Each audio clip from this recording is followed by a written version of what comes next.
Assalamualaikum warahmatullahi wabarakatuh. Pemirsa yang dirahmati Allah Subhanahu wa taala, saya akan menginformasikan konsep Jakarta bebas banjir. Definisi banjir adalah peristiwa terbenamnya daratan karena volume air yang meningkat. Banjir pada umumnya disebabkan oleh air sungai yang meluap ke lingkungan sekitarnya sebagai akibat curah hujan yang tinggi dan terus-menerus. Penyebab banjir antara lain 1. Curah hujan yang tinggi, 2. Semakin luasnya hutan yang gundul, 3. Kurangnya daya resap air ke dalam pori-pori tanah, 4. Pembuangan sampah di sungai, 5. Sistem drainase yang kurang baik, 6. Jebolnya waduk atau tanggul, dan lain sebagainya. Beberapa usaha yang biasa dilakukan di DKI untuk mencegah banjir antara lain pembuatan banjir kanal barat dan banjir kanal timur, serta pengerukan atau pelebaran penampang basah sungai-sungai yang ada di DKI. 2. Pembuatan tandon air dan pengerukan situ-situ atau waduk-waduk di wilayah DKI. 3. Pembuatan drainase di dalam kota. 4. Pembuatan sumur resapan. 5. Secara umum, pengendalian banjir dilakukan dengan cara seperti yang saya sebutkan di atas. Ada yang sudah sesuai dengan tujuan dan fungsi siklus hidrologi, ada yang belum sesuai. Jadi selama ini, pengendalian banjir yang dilakukan adalah membuang air hujan secepatnya ke laut. Cara ini bertentangan dengan tujuan dan fungsi dari siklus hidrologi. Kalau ingin mencegah banjir, kita harus kembali ke filosofi dari siklus hidrologi tersebut. Selama penanganan banjir masih bertentangan dengan filosofi siklus hidrologi, hasilnya tidak akan bermanfaat dan tidak pernah akan selesai permasalahan tersebut. Terakhir lebih ekstrim, yaitu mendorong awan-awan ke tengah laut kembali, supaya hujannya jatuh ke laut. Tadi sudah saya jelaskan bahwa penyebab banjir adalah hujan. Anggapan ini sudah umum dipahami oleh seluruh masyarakat Indonesia, bahkan di kota-kota besar yang sering dilanda banjir. Dikatakan hujan adalah musibah, padahal hujan itu berkah. Pola pikir demikian yang akan saya luruskan atau saya koreksi melalui penjelasan yang dengan judul Jakarta Bebas Banjir. Tujuan saya untuk menyampaikan tentang pengendalian banjir ini karena cara yang dilakukan selama ini tidak sesuai dengan tujuan dan fungsinya diturunkannya hujan oleh Allah Subhanahu wa taala melalui siklus hidrologi atau hidrologi cycle. Hujan menurut ilmu hidrologi adalah proses siklus hidrologi, yaitu sirkulasi air yang tidak pernah berhenti dari atmosfer ke bumi dan kembali ke atmosfer melalui kondensasi, presipitasi atau hujan, evaporasi, dan transpirasi. Ada 3 tahapan menurut ilmu hidrologi.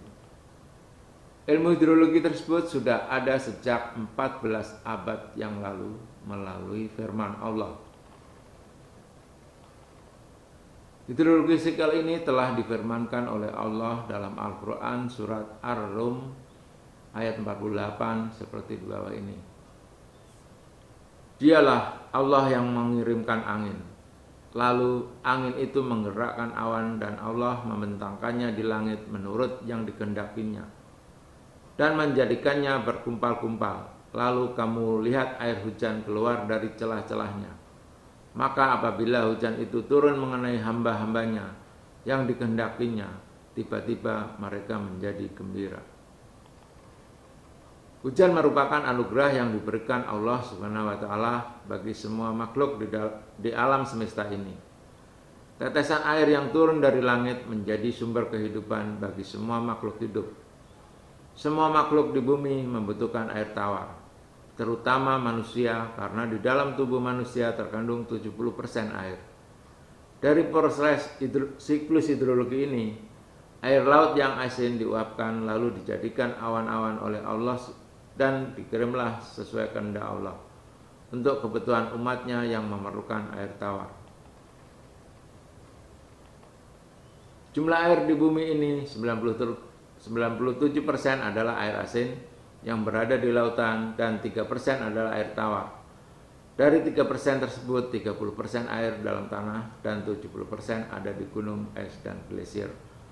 Hanya 0,3% air tawar yang ada di permukaan yang bisa dimanfaatkan oleh manusia. Jadi begitulah filosofi terjadinya hujan. Dari air laut yang asin dirubah menjadi air tawar untuk kebutuhan semua makhluk di bumi. Dan setelah air dikirim ke daratan melalui hujan, pantaskah air hujan itu dibuang lagi ke laut dalam rangka pengendalian banjir yang selama ini umumnya dilakukan di Indonesia? Padahal sudah jelas tujuan dan manfaat air hujan itu untuk kebutuhan makhluk di bumi. Dari air laut yang asin diproses menjadi air tawar di bumi, supaya menjadi sumber-sumber air di bumi, seperti firman Allah. Apakah kamu tidak memperhatikan bahwa sesungguhnya Allah menurunkan air dari langit, maka diaturnya menjadi sumber-sumber di bumi. Kemudian ditumbuhkannya dengan air itu tanaman-tanaman yang bermacam-macam warnanya. Lalu ia menjadi kering, lalu kami melihatnya kekuning-kuningan, kemudian dijadikannya hancur berderai-derai. Sesungguhnya pada yang demikian itu benar-benar terdapat pelajaran bagi orang-orang yang berakal. Al-Quran Surat Az-Zumar ayat 21. Siklus hidrologi menurut Al-Quran. Ada 3 tahap juga menurut Al-Quran. Tahap pertama, dialah yang mengirimkan angin. Tahap kedua, lalu angin itu menggerakkan awan dan Allah membentangkannya di langit menurut yang dikehendakinya dan menjadi berkumpal-kumpal. Tahap ketiga, lalu kamu lihat hujan keluar dari celah-celahnya.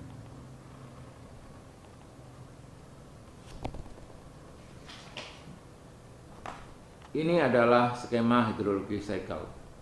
Dimulai dengan terbitnya matahari yang menguapkan air di laut yang asin disebut evaporation, dan penguapan di darat melalui tumbuhan disebut evapotranspiration. Setelah air menguap, terjadi penggumpalan uap-uap air menjadi awan atau condensation. Setelah kandungan air di awan sudah cukup banyak, air diturunkan kembali dengan bantuan angin atau transportation. Kemudian terjadi precipitation atau hujan. Jatuhnya air hujan ke permukaan bumi menjadi aliran permukaan atau runoff, dan sebagian meresap ke tanah disebut infiltration, menjadi aliran bawah tanah atau groundwater. Dari aliran runoff dan groundwater melalui sungai-sungai, air kembali lagi ke laut. Dan itulah siklus hidrologi yang terus-menerus berlangsung secara dinamis.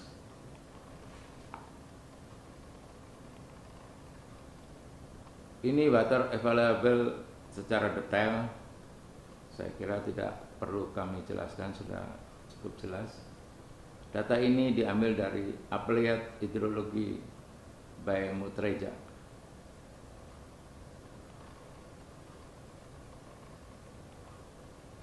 Anggapan bahwa air merupakan sumber daya alam yang tak terbatas dan senantiasa dapat diperbarui melalui proses siklus hidrologi yang terus-menerus berlangsung secara dinamis, sekarang ini terpatahkan dengan apa yang sedang kita rasakan dalam beberapa dekade terakhir ini.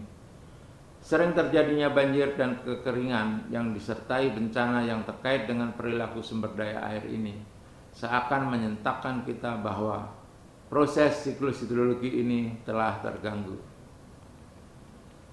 Kondisi tersebut disebabkan oleh pengelolaan hujan yang bertentangan dengan filosofi siklus hidrologi.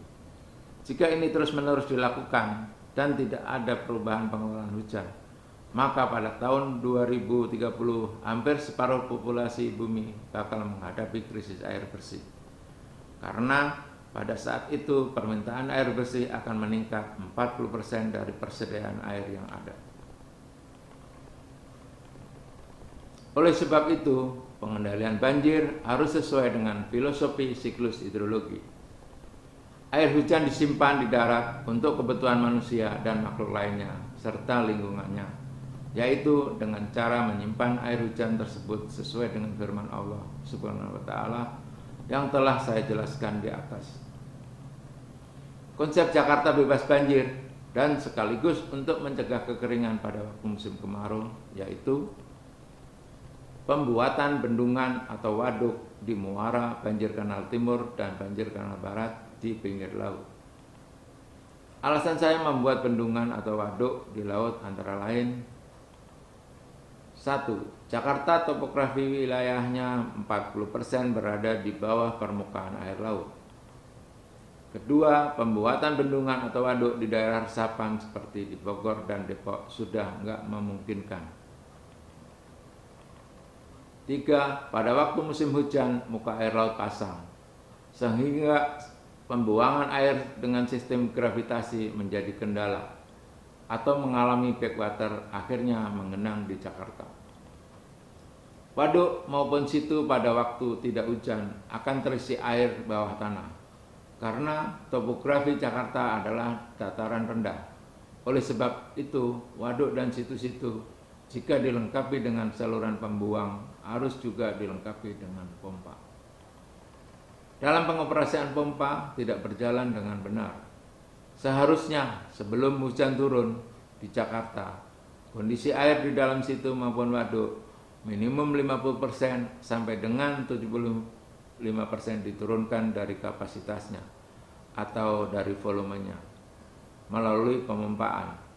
Kenyataannya, volume waduk maupun situ tetap penuh pada kondisi belum hujan.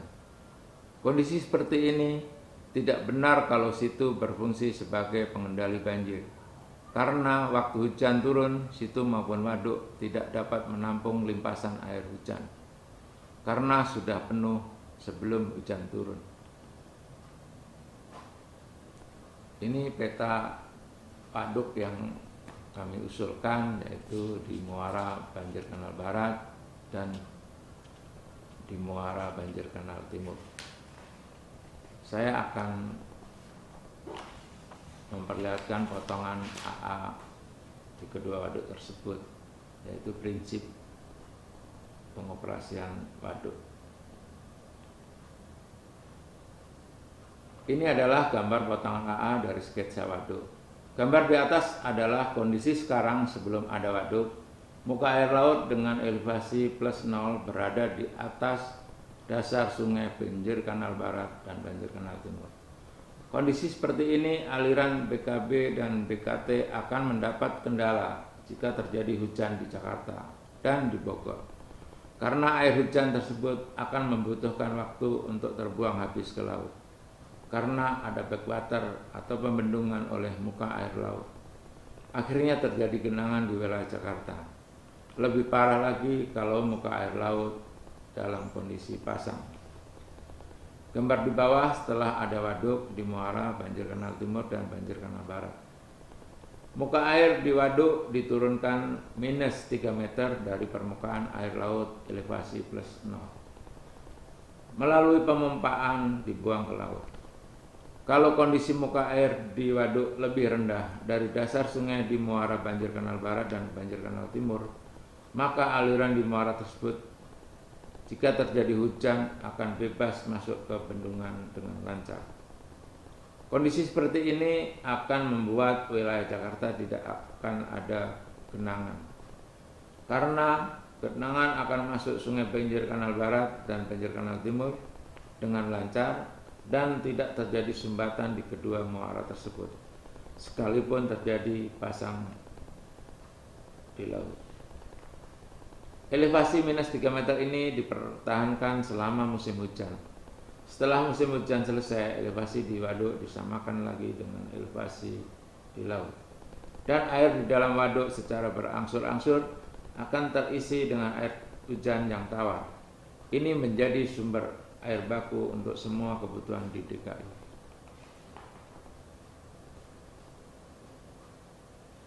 Jika pada musim hujan, permukaan air di waduk diturunkan minus 3 meter. Ini sudah saya jelaskan. Foto ini saya ambil dari berita di Metro TV jam 16:10 tanggal 14 November tahun 2013. Pembuatan sumur resapan di pinggir jalan di wilayah DKI. Saya berpendapat pembuatan sumur resapan di DKI kurang efektif untuk mengurangi banjir, sebab tampungannya tidak akan sesuai direncanakan. Ini terbukti apa yang saya lihat di berita di atas. Baru digali kurang lebih 1 meter, ada genangan air. Pada waktu dilakukan penggalian tidak dalam keadaan hujan. Berarti sumur tersebut tidak akan bisa meresapkan air hujan pada waktu hujan turun, karena sumur resapan tersebut telah terisi air sebelum hujan terjadi.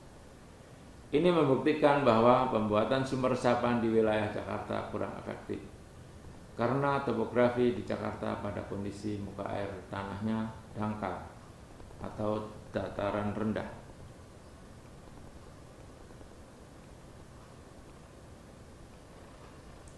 Demikian konsep yang saya usulkan untuk penanganan banjir di Jakarta.